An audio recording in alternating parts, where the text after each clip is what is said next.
Burkina Faso leader Ibrahim delivers unforgettable English speech, shocking the West.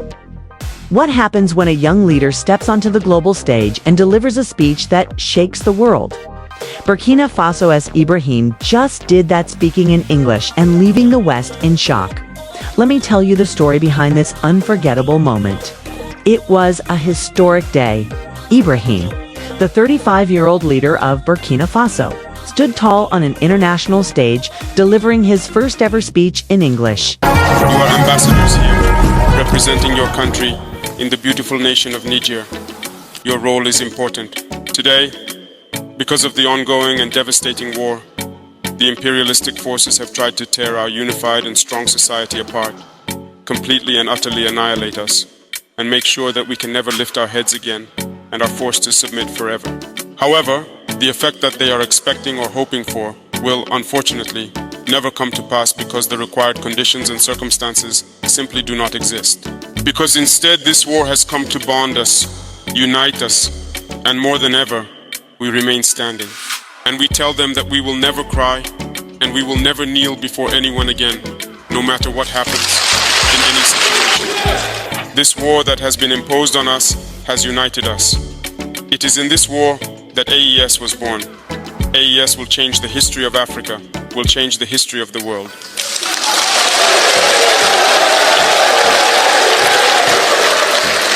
You here are indeed the privileged witnesses of all the harm these people do to our populations.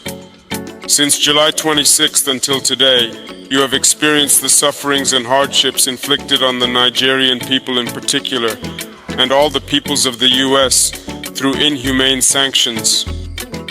But it brought us even closer together and helped us understand why we must fight and support each other in this journey. And that's the most important thing. I want to congratulate you, those of you who are not in the country, who are far away. And today, due to social media, which has both positive and negative aspects in our lives, in various ways, I can truly imagine how much your suffering must really be to have to imagine. What can reality be? What's a lie? You hear all kinds of news. You suffer more than those in the country. But I think that, with God's will, this evening we have a few minutes. We will have, in any case, exchange freely on many themes, and also, and especially any grievances you may have, because these are the same realities that we now share with our brothers in Niger. So, be thanked once again, because despite being away from the motherland, you have always indeed significantly contributed, and truly through all of you in the diaspora, to the Patriotic Support Fund. To continue giving a boost to the brave and tirelessly fighting forces who battle day and night and relentlessly on the ground. The entire homeland thanks you for these gestures you make day and night, and appreciation. When I carefully listened to what you were saying, I came to the realization that you had a complete and thorough understanding of the entire maneuver. There were no complaints, there were no concerns raised. This shows that you truly understand the essence of the struggle. Thank you again. Thank you to those who are spreading this message. The world wasn't ready for what came next. With confidence and passion, spoke not just for Burkina Faso, but for the entire Sahel region, including neighboring Mali and Niger. His message, a call for unity, progress, and a future built on African strength, started by addressing the core challenges faced by his region: extremism, economic struggles, and instability. But he didn't dwell on the problems. Instead, he shared a vision of hope. He painted a vivid picture of a united Sahel, where nations work together to overcome these obstacles. His words carried power, not just because of what he said, but because of how he said it with conviction, in a language that ensured the world couldn't ignore him. Then came the heart of his speech: agriculture. For a region where farming is life, S focus on sustainable development struck a chord.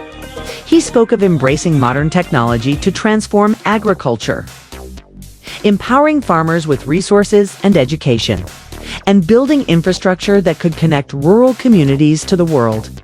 He shared his belief that the Sahel doesn't need to depend on foreign aid, can grow its own food, export its products, and thrive through innovation. We don't ask for pity, he said. We ask for partnership. This bold statement challenged the global narrative about Africa, flipping the script and demanding respect. S. choice to speak in English was more than symbolic, it was strategic. By addressing a global audience directly, he ensured that the voices of Burkina Faso, Mali, and Niger could no longer be sidelined. The West, accustomed to seeing the Sahel through a lens of dependency, was forced to confront a new reality. A region ready to lead, not follow. His message wasn't one of anger or blame, was one of strength. He reminded the world that Africa is rich in resources, talent, and potential. And by working together, the Sahel nations could unlock a future that benefits not just their people, but the world. But the most powerful moment came at the end of his speech. S' voice softened as he said, "We are not weak. We are not forgotten. We are Africa, and we will rise together." The room fell silent. It wasn't just a speech, it was a declaration of independence, a promise to his people, and a challenge to the world. People in the audience were visibly moved, and the speech quickly went viral online. It wasn't just Burkina Faso's story anymore, it was Africa's story, and it was being heard loud and clear. S' address wasn't just about words, it was about action. Since that day, his vision for regional cooperation, sustainable farming, and empowering youth and women has become a rallying cry for the Sahel. Leaders across Africa are looking to Burkina Faso as an example of what bold leadership can achieve. More than that, this speech marked a shift in how the world views the Sahel region. No longer a place of endless challenges, it's now seen as a region of opportunity and resilience. And it all started with one man, one stage, and one unforgettable speech. If this story inspired you, hit that like button and share it with your friends. What do you think about Ibrahim's vision for the Sahel? Let me know in the comments below. I'd love to hear your thoughts. And don't forget to subscribe for more stories of leaders shaping the world. Next time, we'll dive deeper into how Burkina Faso is transforming its agriculture sector, using S vision to create a sustainable future. Trust me, you don't want to miss this. Thank you for being by our side, because that is the fuel we need. The courage we need to move forward is what you are giving us here. You understand the situation. There is no reason to get discouraged, to get tired, or to hang our heads. We will move forward. I will therefore make it my duty to keep you updated on the news from the country. As you have closely followed for several years now, we are being relentlessly attacked from all possible sides. Burkina Faso in particular, from east to west, from north to south, there were attacks everywhere, and we were being pushed back. Today we have been able to resettle a good number of villages and reopen many schools.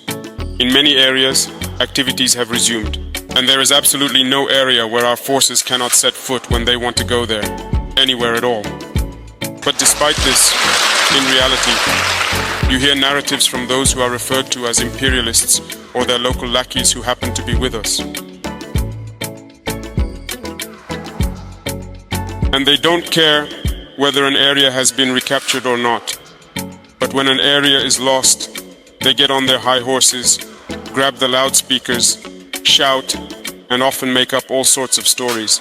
We are victims of physical terrorism that manifests itself on the ground through cowardly assassinations of our people and barbaric and cowardly attacks. In addition to that, on a strategic level, there is terrorism, disinformation, and manipulation. You have experienced what has happened recently in Burkina Faso. I know that you have indeed been disturbed. Many people lacked information because, at times like these, everyone invents what they want. Maybe some media outlets you believe to be serious started relaying certain information.